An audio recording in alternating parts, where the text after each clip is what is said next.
بسم اللہ الرحمن الرحیم۔ السلام علیکم گائز، کیسے ہیں آپ سب؟ امید کرتی ہوں خیریت سے ہوں گے۔ تو جیسے کہ ہم نے پہلے دو کے ایک ساتھ پڑھ لی ہیں، لکھ پھر سے تو نصیب میرا، جو کہ سیدنا نے لکھا ہے۔ تو آج ہم نے ناول پڑھنا ہے لکھ پھر سے تو نصیب میرا، جس کی ہم نے آج تیسری قسط پڑھنی ہے۔ اس سے پہلے کہ میں اپنا ناول شروع کروں، آپ نے میرے چینل کو سبسکرائب کرنا ہے، کامنٹ کرنا ہے اور شیئر کرنا ہے۔ اگر آپ کو میرے ناول اچھے لگیں تو آپ نے مجھے کامنٹ کر کے بتانا ہے اور زیادہ سے زیادہ سبسکرائب بھی کرنا ہے، تاکہ میں آپ کے لیے اچھی ویڈیو لے کر آؤں۔ تو چلیں ہم ناول سٹارٹ کرتے ہیں۔ وہ بیٹھا انتظار کر رہا تھا اپنے دوستوں کے ساتھ، تبھی دور سے آتی زبی دکھائی تیری تتلی آ رہی ہے، ساتھ بیٹھ بابر نے کہا۔ میری جان زبی آ کر صفوان کے گلے ملی، قریب بیٹھ لوگوں نے بھی موڑ دیکھ کر جیسے وہ گلے لگی تھی۔ اف کیسے گزارے ہیں، مت پوچھو تمہارے بنا یہ دن، میرا بھی دبئی میں یہی حال تھا، اب آ گئی ہوں تو ساری تھکن اور تنہائی دور کر دوں گی۔ زبی نے صفوان کے گلے میں باہیں ڈالتے ہوئے کہا، ارے ابھی آئے 2 منٹ نہیں گزرے، ہمیں بھول گئے۔ بابر نے شکوہ کیا، ہاں ہاں ہاں نہیں، چلو کچھ آرڈر کرتے ہیں۔ زبی نے مینیو کارڈ دیکھتے ہوئے کہا، سنو ہوٹل میں روم بک کروایا ہے، ڈنر کر کے چلتے ہیں۔ صفوان نے زبی کے کان میں کہا، لگتا ہے لوگوں کے پلان ہیں۔ بابر نے چھیڑتے ہوئے کہا، بکواس بند کر، تو بھی لے جا اپنی والی کو، منع کس نے کیا ہے؟ صفوان نے بابر کے کندھے پر ہاتھ مارتے ہوئے کہا، ابے میری والی ملتی نہیں ہے، ہوٹل کیا لے کر جاؤں گا؟ ویسے ہے کون، بتایا نہیں تو نے؟ میری چھوڑ کیا کرے گا جان کر؟ آرڈر کر آرڈر۔ بابر نے بات گھما دی۔ نمل شریان صاحب کے ساتھ ان کے گھر آ گئی تھی۔ نمل ان سے ملو، یہ ہیں نوری۔ سکینہ نے صوفے کے پاس کھڑی نوری کا تعارف کروایا۔ نمل نے بے نظر اٹھا کر دیکھا تو وہ ایک بڑی عمر کی خاتون تھی۔ ہمنا بیٹا، آپ نمل کو اوپر روم میں لے جاؤ اور نوری میری بیٹی کے لیے ڈنر لگائیں۔ ہمنا اسے اس کے روم تک لائی، یہ آپ کا روم ہے۔ ہمنا سکینہ کے ساتھ کبھی کبھی آتی جاتی تھی۔ نمل کے گھر تو دونوں میں تھوڑی بہت بات چیت تھی۔ تم فریش ہو جاؤ، ہمنا کہہ کر نیچے چلی۔ نمل فریش ہو کر نیچے آئی تو سب کھانے پہ ہی اس کا انتظار کر رہے تھے۔ آ جاؤ میری بچی، شریان صاحب نے اپنی پاس کی کرسی کی طرف اشارہ کرتے ہوئے کہا۔ نمل نے خاموشی سے کھانا کھایا۔ سکینہ اور شریان صاحب کے بولنے پر تھوڑی بہت بات کی، پھر سونے کا کہہ کر روم میں آ گئی۔ نیند تو آنے والی نہیں تھی تو مصلی بچھا کر بیٹھ گئی۔ نماز سے فارغ ہو کر دعا کے لیے ہاتھ اٹھائے۔ اے زمین اور آسمان کے مالک، میں تجھ سے اپنے والدین کی مغفرت چاہتی ہوں۔ تو جانتا ہے، تو سب جانتا ہے، میرے پاس اب تیرے سوا کوئی نہیں۔ میرے مالک، میرے والدین تیری امانت تھے، تو نے واپس لے لیا۔ میرے مالک مجھے صبر دے۔ وہ کافی دیر تک اپنے رب کو اپنے دکھڑے سناتی رہی اور وہیں سو گئی۔ کانوں میں اذان کی آواز آئی تو آنکھ کھولی، پانی کی طلب ہوئی تو کچن میں پانی پینے آئی۔ نمل ابھی کچن سے نکل ہی رہی تھی کہ مین دروازے سے صفوان آتا دکھائی دیا۔ اسے پہچاننے میں تھوڑا وقت لگا، کیوں اسے آخری بار 7 سال پہلے دیکھا تھا، جب وہ سکینہ کو لے کر آیا، جب نمل کی امی نے اسے اندر آنے کو کہا تھا۔ جو جواب اس نے دیا تھا وہ نمل کو آج بھی یاد تھا۔ میں ایسے غریبوں والے گھر میں آنا اپنی توہین سمجھتا ہوں، اور پلیز اگر غلطی سے میں کبھی دوبارہ یہاں آ جاتا ہوں تو مجھے اندر آنے کے لیے مت بولیے گا۔ نمل نے ایک نظر اس کے حولے پر ڈالی۔ شرٹ کے آگے کے بٹن کھلے تھے اور جو نشان وہاں تھے وہ اس کی گئی عیاشی کا ثبوت تھے۔ نشے کی وجہ سے اس کا وجود لڑکھڑا رہا تھا۔ وہ نمل کے قریب آیا۔ کون ہو تم لڑکی؟ میرے گھر میں کیا کر رہی ہو؟ اس کے منہ سے آنے والی حرام بدبو اور اس سے نمل کو نفرت ہو رہی تھی۔ صفوان پیچھے ہٹو، شریان صاحب نے اسے پیچھے ہٹایا۔ بے حیا ہو کتنے، میں اور کچھ بولوں اس سے پہلے دفع ہو جاؤ۔ ایک تو گھر میں آؤ کہ نہیں کہ آپ شروع ہو جاتے ہیں، شوق نہیں ہے مجھے بھی یہاں کھڑے ہونے کا۔ صفوان بدتمیزی سے جواب دیتا ہوا چلا گیا۔ معاف کر دینا بیٹا، یہ میری بے حیا اولاد ہے، شریان صاحب نے شرمندگی سے کہا۔ ارے نہیں، بڑے معافی نہیں مانگتے، میرے بھائی نے بہت اچھی تربیت کی میری بچی، جاؤ نماز پڑھ لو، وقت نکل رہا ہے۔ الہی نماز سے فارغ ہو کر امام صاحب سے ملنے آیا تو وہ کچھ جوان لڑکوں کو سمجھا ہی رہے تھے۔ الہی بھی انہی کے پاس قریب بیٹھ گیا۔ بیٹا، زندگی میں کبھی بھی تھوڑے سے مزے کے لیے گناہ نہ کرنا، کیونکہ مزہ ختم ہو جائے گا لیکن گناہ باقی رہ جائے گا۔ اور کبھی بھی نیکی کرنے کے لیے تھوڑی سی مشقت سے نہ گھبرانا، کیونکہ مشقت ختم ہو جائے گی، نیکی باقی رہ جائے گی۔ یہ الفاظ سن کر اسے ایسا لگا شاید یہ الفاظ اسی کے لیے تھے۔ وہ بھی تو پہلے یہی کرتا رہا تھا۔ اللہ کے خوف سے اس کا دل کانپ اٹھا تھا۔ سارے نوجوان جا چکے تھے، وہ کسی بت کی طرح بیٹھا تھا۔ الہی امام صاحب کی آواز پر اس نے نظریں اٹھا کر دیکھا، اس کی آنکھوں سے آنسو بہہ رہے تھے۔ کیا ہوا الہی، یہ آنکھوں میں آنسو کیسے؟ آپ کی بات پہ میرا دل کانپ اٹھا۔ میں بھی تو اس پاک رب سے ملنے سے پہلے یہی کرتا تھا۔ میں تو اتنا گناہ گار ہوں کہ سوچتا ہوں کہ بخشا جاؤں گا کہ نہیں۔ اللہ کے خوف اور گناہ کی ندامت کی وجہ سے وہ کسی بچے کی طرح رو رہا تھا۔ میرے بچے، وہ رب رحمان ہے، رحیم ہے، وہ تو خود کہتا ہے تم چل کر آؤ، میں دوڑ کر آؤں گا، لیکن تو آ تو صحیح۔ روز یہ سمندر اس سے پوچھتے ہیں کہ تیرے یہ بندے اتنے گناہ کرتے ہیں، دے اجازت کہ ہم ان پر چڑھ جائیں۔ یہ زمین روز پوچھتی ہے کہ دے اجازت ان کو اپنے اندر لے کر نیست و نابود کر دوں۔ رشتے روز پوچھتے ہیں، دے اجازت کہ ختم کر دیں انہیں، لیکن میں قربان جاؤں اس رب پہ، اس کی رحمت پہ۔ وہ کہتا ہے میں اپنے بندے کی توبہ کے انتظار میں ہوں۔ یہ میرے بندے اور میرا معاملہ ہے بیٹا، وہ تو اتنا رحم کرنے والا ہے کہ تمہیں پتہ ہے وہ جتنا بھی ناراض ہو، تم کتنے بھی نافرمان ہو، بس ایک بار اگر تم سچے دل سے کہہ دو اللہ مجھے معاف کر دے، میری توبہ، یقین جانو وہ معاف کرنے میں دیر نہیں لگاتا۔ اس پوری کائنات میں صرف واحد اس رب پاک کی ذات ہے جو اتنی جلدی معاف کر دیتی ہے۔ امام صاحب کی باتیں اس کے سیدھے دل میں اتر رہی تھیں۔ میں نے تو اس رب سے معافی مانگی ہے اور مجھے یقین ہے وہ مجھے معاف بھی کر دے گا، لیکن میں نے تو اس کے بندے کو آگے ندامت کی وجہ سے اس کے منہ سے الفاظ ادا نہیں ہوئے۔ مجھے پتہ ہے الہی تم سالوں سے اسے ڈھونڈ رہے ہو، لیکن میرے بچے، جب تک وقت نہیں آتا نا ملاقات کا، تم اسے زمین کے تہہ سے لے کر آسمان کی چھت تک میں ڈھونڈو، کیوں نہ ڈھونڈ لو، وہ تمہیں نہیں ملے گی۔ اور جب ملاقات کا وقت آئے گا تو وہ بند دروازے بھی توڑ کر تمہارے سامنے حاضر ہوگی، لیکن شرط یہ ہے کہ تم اس رب کی ذات پر یقین رکھ کر ملاقات کا انتظار کرو۔ وہ خاموشی سے ان کی باتیں سن رہا تھا۔ یہ تو اکثر ہوتا تھا، وہ کتنی کتنی دیر تک ان کے پاس بیٹھ کر باتیں سنتا رہتا تھا۔ صفوان صبح ناشتے کے لیے آیا تو نمل کو سکینہ کے ساتھ بیٹھا دیکھا تو خود بھی اس کے سامنے کرسی پر بیٹھ گیا۔ صفوان اپنی سامنے بیٹھی نمل کو غور سے دیکھ رہا تھا۔ بڑی کالی کالی آنکھیں، گلابی چہرہ جس پہ نماز کی طرح دوپٹہ بندھا ہوا تھا۔ ویسے کتنے دن رہے گی یہاں؟ صفوان نے کھاتے ہوئے جو پوچھا۔ بھائی یہ اب یہیں رہیں گی، ہمنا نے مسکرا کر جواب دیا۔ اوہو، اچھا جی، ویسے بہت سالوں بعد دیکھا ہے اسے۔ ظاہر سی بات ہے جب آپ اپنے چچا کے گھر جاؤ گے نہیں تو اپنی کزن کو سالوں بعد ہی دیکھو گے، شایان صاحب نے طنز کا تیر چلایا۔ نمل کو دیکھ کر صفوان کا شیطانی دماغ چل رہا تھا، اسی لیے کچھ جواب نہیں دیا۔ ڈیڈ، میں آج سے آپ کے ساتھ آفس جاؤں گا۔ صفوان کے اعلان پر سب کو حیرت کا جھٹکا لگا۔ میرے کان درست سن رہے ہیں نا سکینہ؟ جی، آپ اور ہم سب کے کانوں نے درست سنا۔ میں تیار ہو کر آتا ہوں، صفوان کہہ کر چلا گیا۔ خیریت تو ہے، اسے کیا ہو گیا ہے؟ سکینہ نے شایان صاحب سے پوچھا۔ میں بھی وہی کہہ رہا ہوں، لگتا ہے نمل کے مبارک قدموں کا کمال ہے، ہمنا نے کہا۔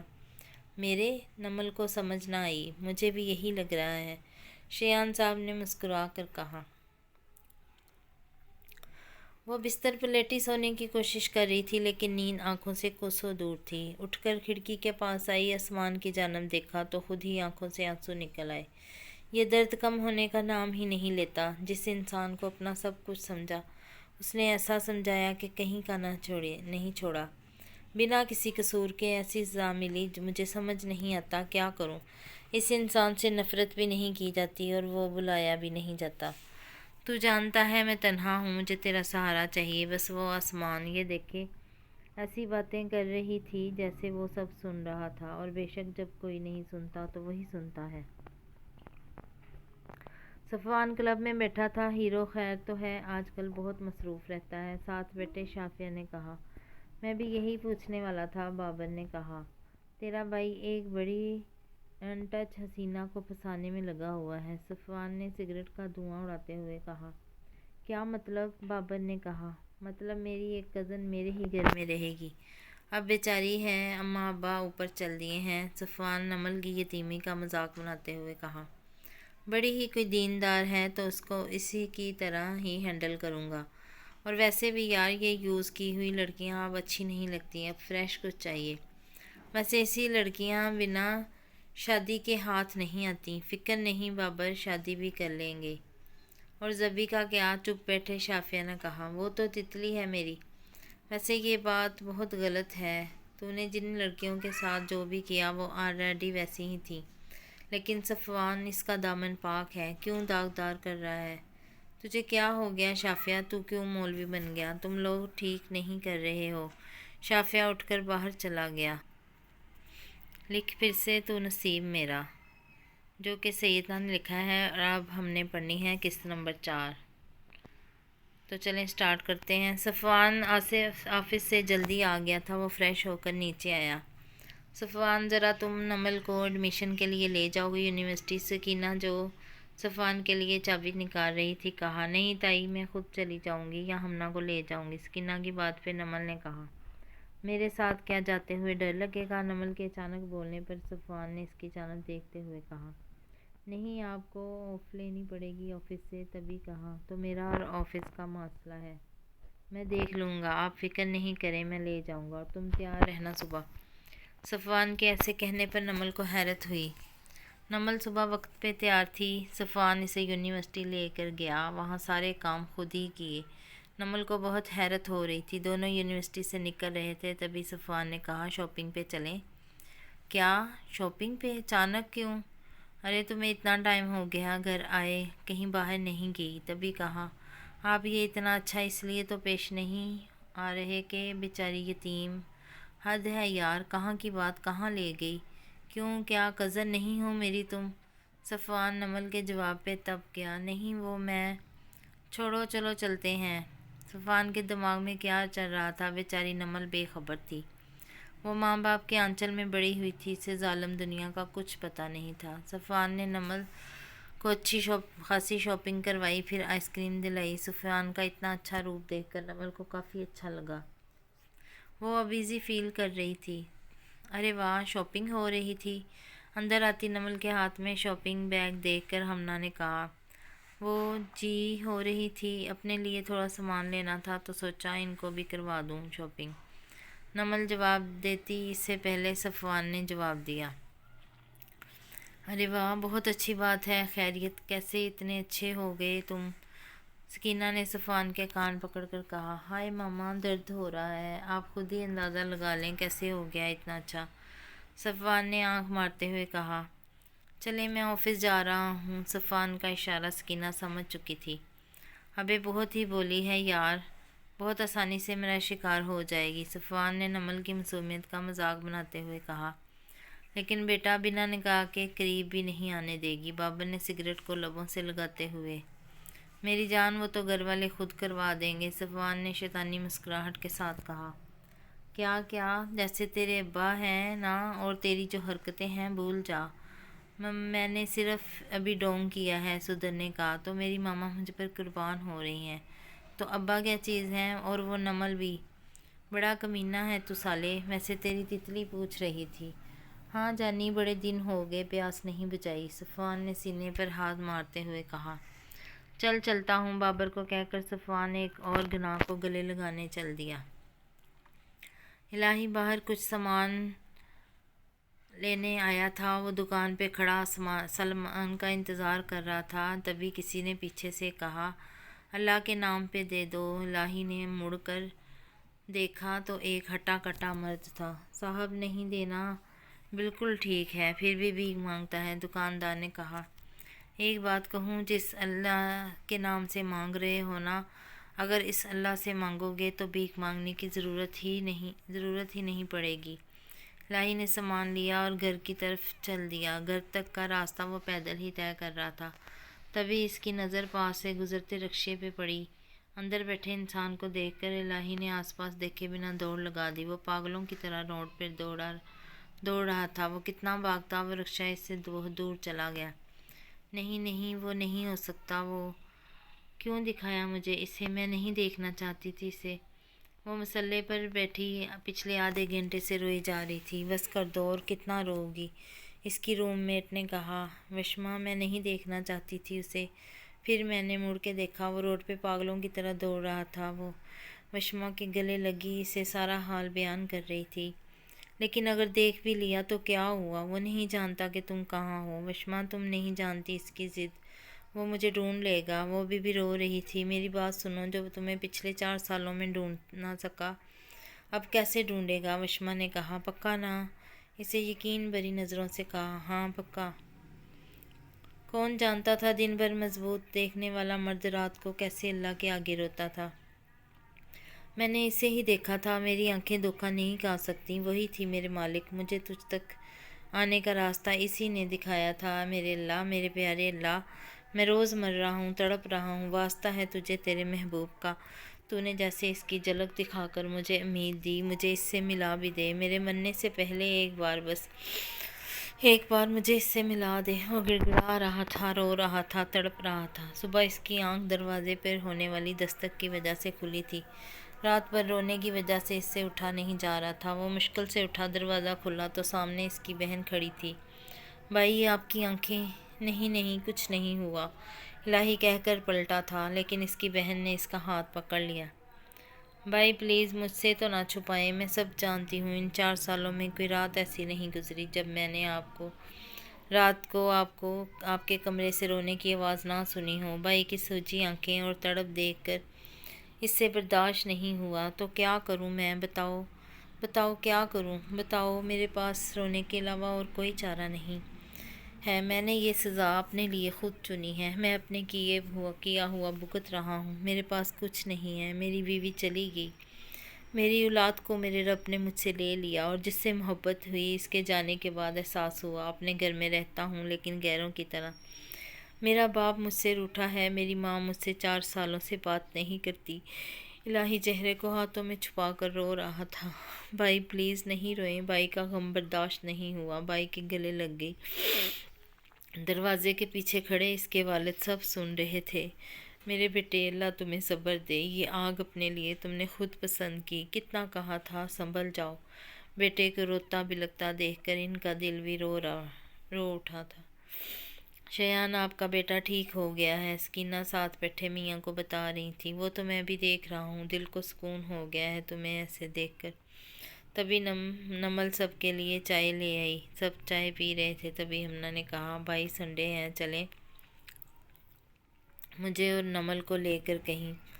تم چلی جاؤ، تم بھی جاؤ گی؟ نمل کا جملہ مکمل ہوتا اس سے پہلے ہمنا نے کہا، چلو پھر تیار ہو جاؤ، چلتے ہیں۔ نمل چلو گی نا؟ صفوان نے جن نظروں سے کہا تھا، نمل بلش کرنے لگی۔ ہمنا کی ضد پر تینوں شاپنگ مال آئے تھے۔ نمل ہمنا کے ساتھ اسے ڈریس پسند کرنے میں مدد کر رہی تھی۔ صفوان دوسری طرف سکینہ کے لیے ڈریس پسند کر رہا تھا۔ نمل پیچھے ہوئی تو کسی کا پیر اسے پیر کے نیچے آ گیا۔ سوری، میں نے دیکھا نہیں تھا، نمل نے کہا۔ جاہل، اندھی ہو؟ وہ لڑکی بدتمیزی کر رہی تھی۔ دیکھیں، میں کہہ رہی ہوں میری غلطی تھی۔ کیا غلطی؟ اتنی زور سے پیر پر چڑھ گئی، پتہ نہیں کہاں سے آ جاتی ہیں، کبھی باپ نے بھی نہیں دیکھا ہوگا مال۔ اس لڑکی کے ان لفظوں پر نمل کا ہاتھ اٹھا اور سیدھا اس کے گال پر لگا۔ تھپڑ کی آواز پر صفوان بھی ادھر آیا، لیکن جس کو تھپڑ پڑا تھا اسے صفوان دیکھ کر حیران ہو گیا۔ وہ صفوان کو پہچان گئی تھی۔ وہ اسے آواز دیتی اس سے پہلے صفوان نے اسے چپ رہنے کا اشارہ کیا۔ مجھے بول رہی تھی ٹھیک تھا، لیکن میرے باپ تک جا کر اچھا نہیں کیا، نمل نے انگلی دکھا کر کہا۔ وہ لڑکی اتنے لوگوں کے درمیان میں اپنی ہونے والی بے عزتی اور صفوان کے چپ رہنے پر پیر پٹکتی وہاں سے چلی گئی۔